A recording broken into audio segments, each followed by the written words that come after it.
Hello दोस्तों, स्वागत है आप सभी का हमारे YouTube channel unique GS academy में।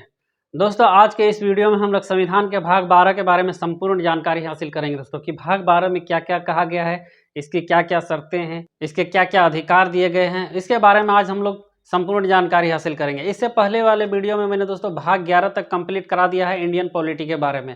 अब जाकर के प्लेलिस्ट में देख सकते हैं, भाग 11 तक पूरा कंप्लीट वीडियो आपको मिल जाएगा। आज हम लोग भाग 12 के बारे में जानकारी हासिल करेंगे दोस्तों। इसका कितना से कितना अनुच्छेद तक इसकी चर्चा है दोस्तों, तो अनुच्छेद 264 से लेकर के 300 क तक में, ठीक है, 300 ए। अगर इंग्लिश में बोलेंगे तो आर्टिकल 264 टू 300 ए तक, ठीक है। इसमें किसकी चर्चा है दोस्तों? वित्त, संपत्ति और संविदा की चर्चा है, ठीक है। वित्त, संपत्ति और संविदा, फाइनेंस, प्रॉपर्टी और कॉन्ट्रैक्ट, ठीक है। मतलब इसमें कहा गया है दोस्तों कि सरकार के पास धन आएगा तो किस किस तरीके से धन आएगा, ठीक है। सरकार के धन के बारे में और कैसे कैसे वो खर्च कर सकती है उस धन को, इसके बारे में जानकारी दिया गया है दोस्तों, ठीक है। क्या है दोस्तों यही सिर्फ एक ही क्वेश्चन यहाँ पे पूछ लिया जाता है कि संविधान के भाग 12 में किस चीज की चर्चा है। तो संविधान के बारे में भाग 12 में किसकी चर्चा है दोस्तों? वित्त, संपत्ति और संविदा की चर्चा है, ठीक है। फाइनेंस, प्रॉपर्टी और कॉन्ट्रैक्ट की चर्चा, तो ये भी बहुत बार पूछ लिया जाता है, तो ये आप याद रख लीजिएगा। देखिए दोस्तों, अनुच्छेद 264 में किस चीज की चर्चा है दोस्तों, क्या कहा गया है? तो इसमें क्या है, परिभाषा दिया गया है, ठीक है। डिफिनेशन दिया गया है कि इसमें क्या क्या हो सकता है, तो आपको समझ में आ गया दोस्तों, ठीक है। अब 265 में क्या कहा गया है दोस्तों, देखिए, विधि के बिना कर अधिरोपण नहीं कर सकते हैं, ठीक है। विधि का मतलब क्या होता है? कानून होता है। कर का मतलब क्या होता है? टैक्स होता है। और अधिरोपण का मतलब क्या हो सकता है? लगा सकते हैं, किसी से ले नहीं सकते हैं, ठीक है। मतलब इसका कहने का, ये स्टेटमेंट का कहने का मतलब क्या है दोस्तों? 265 क्या कहता है कि अगर हम बिना भी कोई नियम कानून के, बिना कोई कानून बनाए हुए हम किसी से किसी भी तरह का टैक्स नहीं ले सकते हैं, ठीक है। हम लोग कुछ में भी टैक्स देते हैं दोस्तों, तो उसका कुछ ना कुछ नियम कानून बना हुआ है। जैसे अभी जीएसटी लागू हो गया दोस्तों, तो जीएसटी में हर तरह का, हर क्षेत्र में अलग अलग तरह का टैक्स लगता है। जैसे रेस्टोरेंट आदमी खाना खाने जाता है, उस पर अलग अलग परसेंटेज टैक्स लगता है, ठीक है। मूवी वगैरह देखने जाता है, उसमें अलग टैक्स लगता है। कोई दुकानदार के लिए कोई सामान में अलग टैक्स लगता है दोस्तों। ये सब अलग अलग अलग तरह का टैक्स लगा जाता है, ठीक है। तो वही टैक्स लगा और उसके लिए क्या है, नियम कानून बनाया गया है, ठीक है। तो इसमें कहने का मतलब क्या है कि 265 में कि बिना कोई नियम कानून के, बिना कोई कानून के हम लोग किसी से भी किसी भी प्रकार का टैक्स नहीं ले सकते हैं। और ये कानून बनाएगा कौन दोस्तों? तो देखिए, केंद्र के लिए बनाएगा, पूरे भारत देश के लिए बनाएगा केंद्र सरकार, सेंट्रल गवर्नमेंट बनाएगा, ठीक है। संसद बनाएंगे। और राज्य के लिए कौन बनाएंगे? तो राज्य के लिए विधानमंडल बनाएंगे। अब संसद क्या होता है, विधानमंडल क्या है, तो अगर आपको नहीं पता तो जाकर के आप प्रीवियस ईयर प्लेलिस्ट में जाइए मेरे यूट्यूब चैनल के, और उसमें आप देख सकते हैं कि विधानमंडल, विधान परिषद क्या होता है, संसद क्या होता है, इस सब के बारे में संपूर्ण जानकारी है दोस्तों, ठीक है। विधानसभा क्या होता है, लोकसभा क्या होता है, ये सब आपको आसानी से जानकारी मिल जाएगा। तो कानून बनाएगा कौन दोस्तों? ये टैक्स लेने के लिए कानून बनाएगा कौन? तो देश के लिए कौन बनाएंगे? संसद बनाएंगे। और राज्य के लिए कौन बनाएंगे? विधानमंडल बनाएंगे। क्यों बनाएंगे? क्योंकि राज्य का भी कुछ अपना अधिकार है दोस्तों। सारा अधिकार केंद्र के पास ही नहीं है, कुछ कुछ अधिकार ऐसे अधिकार हैं जो राज्य के हित में है, ठीक है। राज्य सरकार वो बना सकती है। तो वो राज्य सरकार कोई भी अगर कानून बनाती है तो वो कहाँ पे बनाती है? विधानमंडल में बनाती है। और केंद्र सरकार कहाँ पे, सेंट्रल गवर्नमेंट अगर कोई भी कानून बनाती है तो वह कहाँ पे बनाती है? संसद में बनाती है। तो ये आपको समझ में आ गया होगा 265। किसी को भी अगर हमको टैक्स लेना है, किसी से टैक्स लेना है, तो किसी नियम कानून के सहायता से ही हम उसको ले सकते हैं। अब देखिए दोस्तों, ये जो 266 में कहा गया है, इसके बारे में ये बहुत ज़्यादा इंपॉर्टेंट है दोस्तों, बहुत ही ज़्यादा इंपॉर्टेंट है ये 266। संचित निधि की चर्चा है दोस्तों, ठीक है। संचित निधि, संचित निधि को क्या कहा जाता है? कॉन्सोलिडेट फंड, ठीक है। मतलब जितने भी प्रकार के पैसे सरकार के पास जमा होंगे दोस्तों, वो कहाँ पे जाकर के जमा होंगे? संचित निधि में ही जमा होती है, ठीक है। सारा पैसा कैसा होता है? संचित निधि का ही पैसा होता है, ठीक है। और ये संचित निधि क्या है?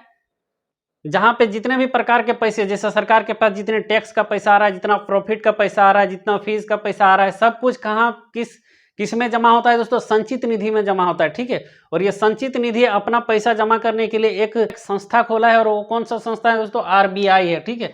मतलब ये जितने भी पैसे हैं वो कैसी नीति है दोस्तों? संचित नीति के पैसे हैं। और ये पैसे जमा कहाँ होते हैं? सारे पैसे कहाँ होते हैं? आरबीआई के पास जमा होते हैं, ठीक है। RBI, reserve bank of India के पास जमा होते हैं, ठीक है। मतलब सरकार के पास जितने भी पैसे हैं, जितना भी पैसे का भंडार है, वो कैसे पैसा है दोस्तों? संचित निधि का पैसा है, ठीक है। और ये संचित निधि के पैसे को रखा कहाँ जाता है? तो आरबीआई में रखा जाता है। जैसे हम लोग कैसे, हम लोग जितना भी पैसा कमाते हैं तो उसको कहाँ रखते हैं, अपना अकाउंट को खोल के रख लेते हैं बैंक में। तो उसी तरह से जितना भी पैसा सरकार होता है वो उसके लिए एक बैंक कौन सा है, आरबीआई है, ठीक है। लेकिन वो पैसा किस हिसाब से कमाते हैं, संचित निधि में। मतलब सरकार के पास जितने भी पैसे हैं वो कैसा पैसा है, किस प्रकार का पैसा है, संचित निधि का पैसा है, संचित निधि, कंसोलिडेट फंड बोलते हैं उसको, ठीक है। और ये पैसा जमा कहाँ करके रखती है सरकार, तो वो आरबीआई के पास जमा करके रखती है, रिजर्व बैंक ऑफ इंडिया। और कैसे कैसे पैसे सरकार के पास पैसा कहाँ कहाँ से किस किस हिसाब से आता है, टैक्स के। मतलब ये पेन से लेकर के दोस्तों, हवाई जहाज से लेकर के, एक आप बोल सकते हैं सुई से लेकर के हवाई जहाज तक, जितने भी सामान हम लोग खरीदते हैं सब में क्या लगता है, टैक्स लगता है, ठीक है, टैक्स होता है। प्रॉफिट क्या होता है, शेयर क्या हो सकते हैं, जैसे भी हम लोग ऑनलाइन वगैरह जो भी यूज करते हैं, इसमें अगर कुछ भी चीज हम लोग के पास आता है, पैसा कोई भी हिसाब से आता है, तो विदेशी मुद्रा आता है, तो उसमें भी सरकार क्या रहती है, अपना कुछ प्रॉफिट ले लेती है, ठीक है। फीस कलेक्ट करती है, जो स्कूल कॉलेज वगैरह में जितने भी होते हैं दोस्तों, वो सब क्या है, वो सब एक प्रकार का फीस कलेक्शन है, ठीक है।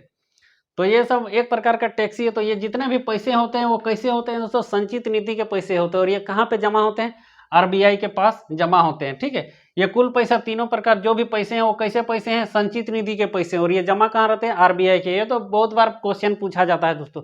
संचित निधि की चर्चा कौन से आर्टिकल में है, अनुच्छेद किसमें है, तो अनुच्छेद 266 में है। और भाग किसमें है, तो भाग 12 में है। संचित निधि में कितने कौन कौन से पैसे, टैक्स के पैसे आते हैं, फीस कलेक्शन के पैसे आते हैं, और प्रॉफिट के पैसे आते हैं। ये सब पैसे संचित निधि के पैसे हैं।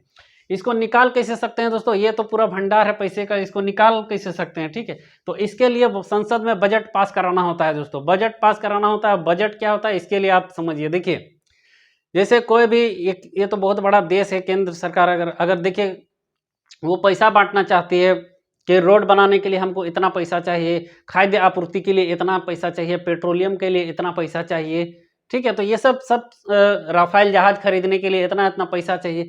तो ये सब जितने भी प्रकार के पैसे दिए जाते हैं दोस्तों, वो कौन से नीति से दिए जाते हैं, वो संचित नीति से ही दिए जाते हैं। ये संचित नीति ही से ही सब कुछ पैसे दिए जाते हैं, ठीक है।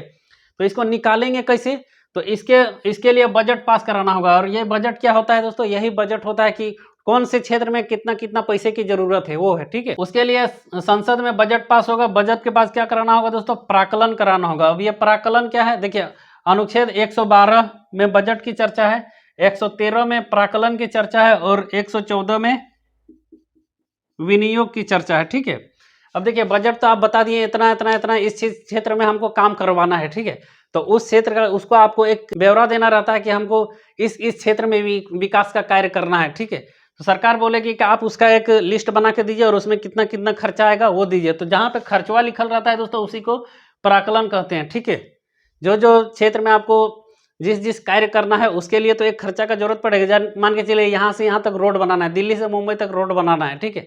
तो उसके लिए कितना खर्चा होगा, तो उसका एक लिस्ट आपको जुगाड़ करना पड़ेगा ना। जैसे आप वहां जाकर के बजट में लिख दिए कि हमको दिल्ली से मुंबई तक रोड बनाना है, तो वो क्या हो गया, बजट हो गया, ठीक है। अब प्राकलन क्या हो गया दोस्तों, उसमें से कितना खर्चा लगेगा वो हो गया प्राकलन। और विनियम विधेयक क्या हो गया, अगर वो एक प्रकार का विधेयक है दोस्तों, है ना, इसी विधेयक के तहत ये पास होता है। तो ये तीन चीज समझ लीजिए दोस्तों। ये निकालने का तरीका है, संसद में बजट पास करना होगा, प्राकलन करना होगा, उसके बाद विनियोग विधेयक लाना होगा, ठीक है, विनियोग विधेयक लाना होगा। तो ये आपको समझ में आ गया, ठीक है। अब ये पैसे का उपयोग जितने भी सेंट्रल गवर्नमेंट में जितने भी सरकारी कर्मचारी हैं दोस्तों, ठीक है, जितने भी ऊंचे ऊंचे पदों पर बैठे नेता है, वो सबको सभी को जो धन दिया जाता है वो संचित निधि के तहत ही दिया जाता है। अगर पूछा जाए कि प्रधानमंत्री को वेतन कौन देता है, कैसे मिलता है, तो प्रधानमंत्री को भी वेतन संचित निधि से ही मिलता है, राष्ट्रपति को संचित निधि से मिलता है, मुख्यमंत्री को संचित निधि से मिलता है। और जितने भी गवर्नमेंट ऑफिसर है दोस्तों, ठीक है, सेंट्रल गवर्नमेंट हो या स्टेट गवर्नमेंट हो, जितने को भी मिलता है वो कैसे मिलता है, संचित निधि के तहत ही मिलता है, संचित निधि के द्वारा ही पैसे मिलते हैं।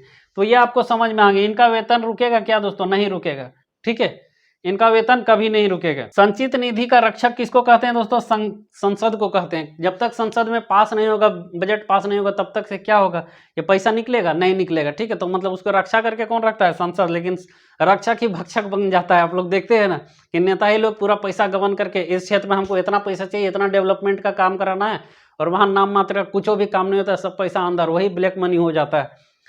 तो आपको ये समझ में आ रहा होगा दोस्तों, ठीक है। निकालने का तरीका क्या है दोस्तों, संसद में बजट पास कराना होगा, उसके बाद प्राकलन लाना होगा, और विनियम विधेयक लाना होगा।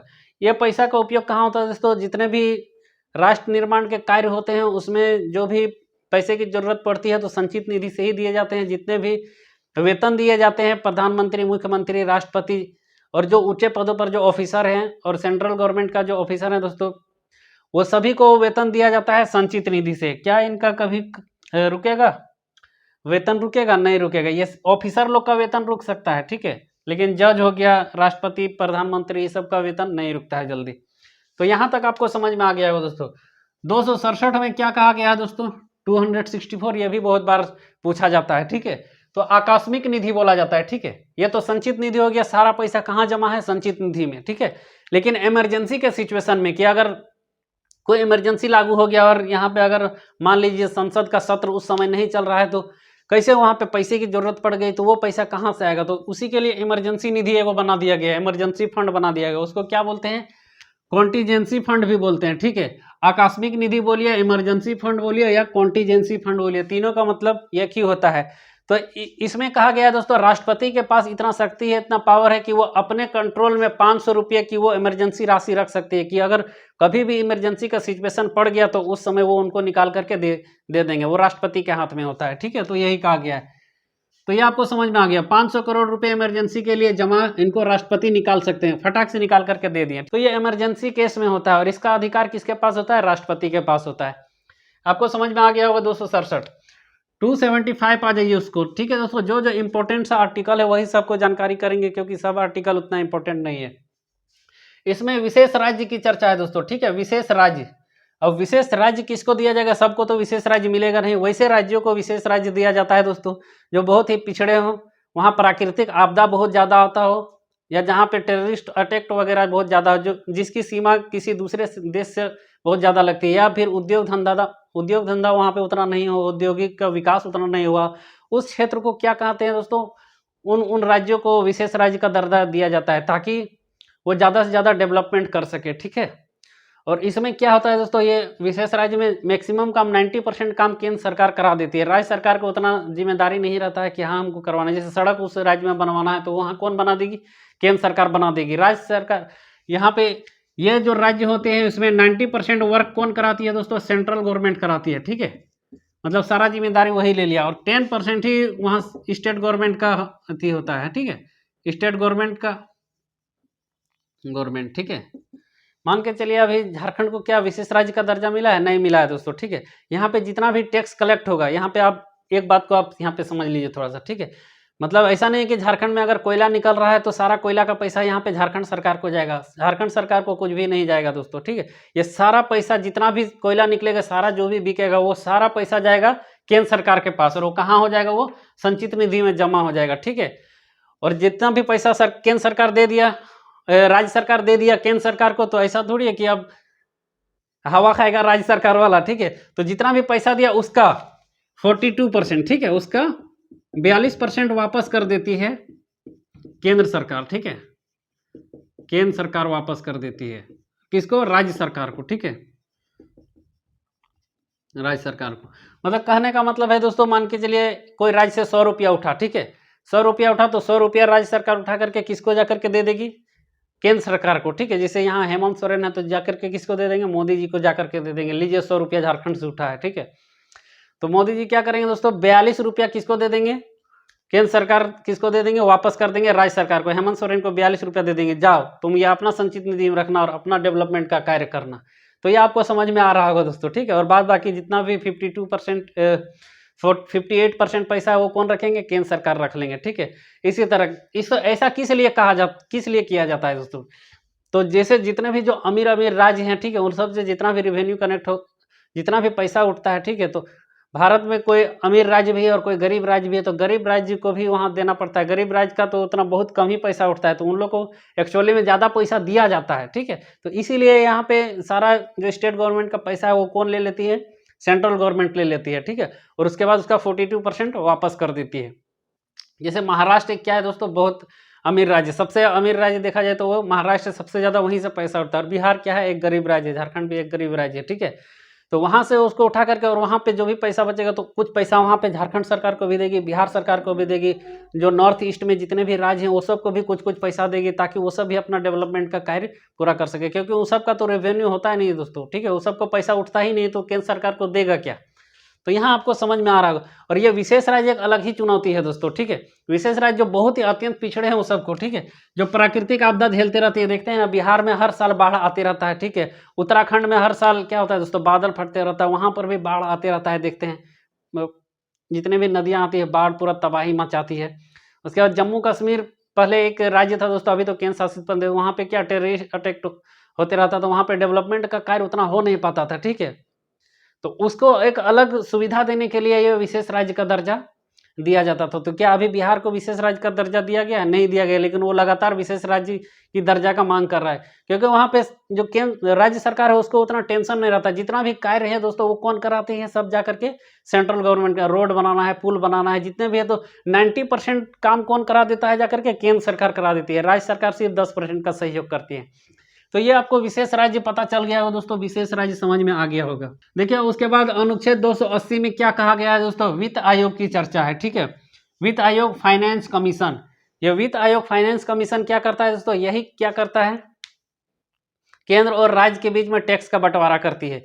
जो यहाँ पे मैंने बताया दोस्तों वो जस्ट यहीं पे है ना, ये हमको बताना चाहिए था इसमें, जो अभी बताया ना, केंद्र जो 42% वापस कर देती है और बाद बाकी अपने पास रख लेती है, तो उसी की चर्चा है इसमें। वित्त आयोग का गठन किस लिए किया जाता है दोस्तों, तो यही केंद्र और राज्य के बीच में जो टैक्स का बंटवारा है इसी को करने के लिए, ठीक है, वित्त आयोग का गठन करता है। और यह गठन कौन करते हैं, राष्ट्रपति करते हैं, ठीक है, वित्त आयोग का जो गठन करते हैं वो कौन करते हैं, राष्ट्रपति करते हैं। और इसकी शक्ति कितनी होती है, जो वित्त आयोग होता है उसकी शक्ति कितनी है, सुप्रीम कोर्ट के जज के समान होती है।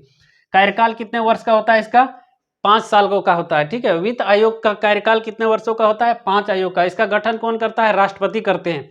इसका पावर कितना होता है, सुप्रीम कोर्ट के जज के समान होती है, सुप्रीम कोर्ट के जज के समान ये वित्त आयोग का शक्ति होती है दोस्तों। और इसका मुख्य काम क्या है, केंद्र और राज्य के बीच में टैक्स का बंटवारा करना, ठीक है, यही अभी आपको मैंने बताया, टैक्स का बंटवारा राज्य को कितना कर देती है, 42%, कहीं कहीं पे 43% भी लिखा हुआ रहता है दोस्तों, ठीक है, मतलब जितना भी, देखिए केंद्र सरकार के पास क्या अपना जमीन है, कहाँ से लेगी, वो राज्य से ही तो पैसा लेगी ना दोस्तों। केंद्र सरकार के पास क्या, जैसे झारखंड एक राज्य है, बिहार एक राज्य है, यूपी एक राज्य है, पश्चिम बंगाल एक राज्य है, ठीक है, तो ये जितने भी राज्य वहाँ सब अपना अपना मुख्यमंत्री बैठा है। केंद्र सरकार के पास कहाँ जमीन, वो पूरा भारत का है, लेकिन सब राज्य में तो अपना अपना मुख्यमंत्री बैठा हुआ है। तो इसीलिए जितने भी राज्य हैं वो जितने भी टैक्स कलेक्ट करेंगे वो सारा टैक्स कहाँ पे वो पैसा ले जा करके रखेंगे, संचित निधि में रखेंगे, मतलब केंद्र सरकार के पास जाकर के उसको जमा करेंगे, ठीक है। और केंद्र सरकार क्या करेगी, जितना भी ले जा करके देंगे उसका 42% या फिर कहीं कहीं पे 43% पैसा, आप 42-43 में कंफ्यूज नहीं होगा, जो रहेगा ज्यादातर 42% ही मारिएगा, ठीक है। तो इतना पैसा फिर किसको वापस कर देती है, राज्य सरकार को वापस कर देती है। तो बोलेंगे सर कि पूरा उठाता है इतना ही वापस क्यों करता है, तो इसके लिए भी मैंने बता दिया किस लिए करती है, क्योंकि भारत का सभी राज्य एक जैसा नहीं है, कोई राज्य बहुत अमीर है, कोई राज्य बहुत गरीब है, तो दोनों के बीच में बैलेंस बनाने के लिए क्या करते हैं दोस्तों, ये टैक्स का 42% वापस कर देती है, ठीक है। जैसे महाराष्ट्र में बहुत पैसा होता है दोस्तों, ठीक है, तो महाराष्ट्र को 42%, अब मान लीजिए अरुणाचल प्रदेश हो गया, बिहार हो गया, ठीक है, यूपी हो गया, झारखंड हो गया, ये सब में उतना नहीं हो पाता है, तो वो सब का पैसा यहाँ के डेवलपमेंट के लिए भी लगाया जाता है, ठीक है। तो ये आपको समझ में आ गया होगा।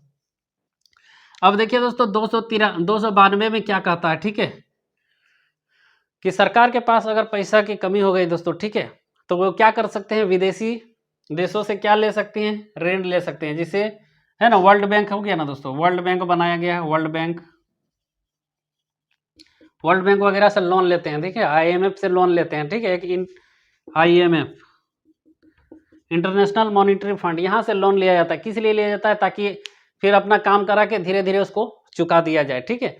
तो ये केंद्र सरकार क्या कर सकती है दोस्तों, विदेशों से ऋण ले सकती है। 292 में क्या कहा गया है, किसी से कर्जा ले लिए, ठीक है, और अपना काम कर लिए, फिर अपना प्रॉफिट कमा के फिर उसको लौटा दिए, तो ये कौन ले सकता है, केंद्र सरकार ले सकता है। राज्य सरकार भी क्या, 293 में क्या कहा गया दोस्तों, दे सके, 292 और 293 एक ही जैसे। 292 में कौन ऋण ले सकता है विदेशों से, केंद्र सरकार। 293 में कौन ऋण ले सकता है, राज्य सरकार ले सकते हैं, लेकिन इसको अनुमति लेना होगा किससे, केंद्र सरकार से अनुमति लेना होगा, ठीक है, तब अपना डेवलपमेंट का काम आकर के कराइए आप, अगर, ठीक है। ताकि किस लिए अनुमति लेना पड़ता है दोस्तों, क्योंकि वहां पे तो कुछ जाकर के आपको, जैसे किसी बैंक वगैरह में गारंटर मांगता है, क्योंकि गारंटर है तो बताइए, तो राज्य सरकार कोई जा करके मांगेगा वर्ल्ड बैंक में कि हमको लोन दीजिए, तो देगा? नहीं देगा। फिर सेंट्रल गवर्नमेंट बोलेगा नहीं देगा तो हम ही देंगे, मेरा ही ये सब बच्चा है। देखा जाए तो पूरा भारत का, ठीक है ना, भारत एक माँ है जैसे, ठीक है, तो उसका बच्चा सब अलग अलग राज्यों में बटा हुआ है दोस्तों, उसी तरह, ठीक है। तो उसी तरह अगर केंद्र सरकार लेती है तो उसको मिल जाता है, लेकिन राज्य सरकार मांगने जाती है तो उसको देगा क्या? नहीं देगा। उसको दिखाना पड़ेगा कि कहाँ दिखाओ तुम, किस हिसाब से तुमको देंगे, कौन सा बेसिस पर तुमको लोन देंगे। तो वही केंद्र सरकार से अनुमति लिए, केंद्र सरकार हाँ ठीक है हम गारंटर रहते हैं तो उसको दे देगा, ठीक है। अगर राज्य सरकार नहीं चुका पाया तो फिर भरेगा कौन? केंद्र सरकार भरेगा। और कैसे? वही संचित नीति से पैसा भरेगा, ठीक है। तो आपको ये समझ में आ गया होगा। 92 और 93 में क्या कहा गया दोस्तों? केंद्र सरकार विदेशी ऋण ले सकती है वर्ल्ड बैंक से, IMF से, और राज्य सरकार भी ले सकती है ताकि अपने राज्य का डेवलपमेंट का काम किया जा सके। तो इसके लिए इसको गारंटर किसको रखना पड़ता है? केंद्र सरकार को, ठीक है। अब अनुच्छेद 297 देख लीजिए दोस्तों। 297 में क्या कहा गया है? किसी भी निजी जायदाद जमीन पर अगर कोई बहुमूल्य चीज निकलता है दोस्तों, ठीक है, तो उस पर केंद्र सरकार का अधिकार होगा। 297 वाला बहुत ज्यादा इंपॉर्टेंट है दोस्तों। मान के चलिए आपका घर है, वहां से कोयला निकल गया, उसके अंदर से पेट्रोल निकल गया, ठीक है, या कोई भी बहुमूल्य सोना चांदी हीरा मोती कुछ निकल गया, तो उस पर अधिकार किसका होगा? केंद्र सरकार का होगा, ठीक है। बढ़िया चीज निकलेगा। लेकिन अगर खराब चीज निकल गया दोस्तों, जैसे AK-47 ड्रग्स वगैरह निकल गया, तो वो उस पर किसका अधिकार होगा? केंद्र सरकार अधिकार करेगी क्या उस पर? नहीं, उस पर जिम्मेदारी आपका होगा और आप जेल के अंदर जाएंगे, ठीक है। अगर बढ़िया चीज निकल रहा है, कोई बहुत ही बहुमूल्य चीज निकल रहा है, तो उस पर कौन अधिकार कर लेगा? केंद्र सरकार अधिकार कर लेगा, ठीक है। आपका छीन जाएगा वो जमीन, उस पर सरकारी कब्जा हो जाएगा, ठीक है। इसीलिए अगर आपका कहीं पे निकलेगा तो नहीं बताना है, नहीं तो आपका सील हो जाएगा, ठीक है। तो यहाँ कहने का मतलब क्या है दोस्तों कि अगर आपके जमीन पर कोई भी बहुमूल्य चीजें निकलती है तो उस पर अधिकार किसका होगा? उस जमीन पर अधिकार हो जाएगा केंद्र सरकार का पास। क्या क्या निकल सकता है? पेट्रोल हो गया, डीजल हो गया, कोयला हो गया, लोहा हो गया, तांबा हो गया, अबरक हो गया, कुछ भी चीज निकले दोस्तों तो उस पर केंद्र सरकार का अधिकार होगा, राज्य सरकार का नहीं, केंद्र सरकार का, ठीक है, केंद्र सरकार का। अब देखिए 300 का क क्या कहा गया, ये बहुत ज्यादा इंपॉर्टेंट है दोस्तों। इस पर संपत्ति का अधिकार जोड़ दिया गया है। संपत्ति का अधिकार पहले क्या था दोस्तों? मूल अधिकार था, ठीक है, लेकिन इसको कानूनी अधिकार बना दिया गया है। और किस में जाकर के जोड़ दिया इसको? देखिए संपत्ति का अधिकार कितना है? आर्टिकल 32 में था शायद, ठीक है, संपत्ति का अधिकार। तो ये पहले मूल अधिकार था, अब इसको क्या बना दिया गया? कानूनी अधिकार बना दिया गया। हमारा मूल अधिकार हमसे कोई नहीं छीन सकता। जैसे मान के चलिए रोड वगैरह बन रहा है, आपका मूल अधिकार है, सरकार बोलेगी हटाओ, अब बोलेगा मेरा मूल अधिकार है हम नहीं हटाएंगे, तो सरकार कुछ कर सकती थी? नहीं कर सकती थी। इसीलिए अब उसको कानूनी अधिकार बना दिया गया। और किसमें जोड़ दिया गया है? 300 का क में जोड़ दिया गया है मूल अधिकार। पहले ये किसमें था? अनुच्छेद 31 में था, ठीक है, अनुच्छेद 31 में, 32 में नहीं दोस्तों, 31 में मूल अधिकार। अब ये क्या बन गया है? कानूनी अधिकार बन गया है। तो ये थी दोस्तों भाग 12 की संपूर्ण जानकारी। आप इसका एक स्क्रीनशॉट ले लीजिए। आई होप दोस्तों ये भाग 12 आपको समझ में आ गया होगा। अगर नहीं भी आया तो दोबारा आप देख लीजिए ताकि आसानी से आपको समझ में आ जाए। थैंक यू दोस्तों।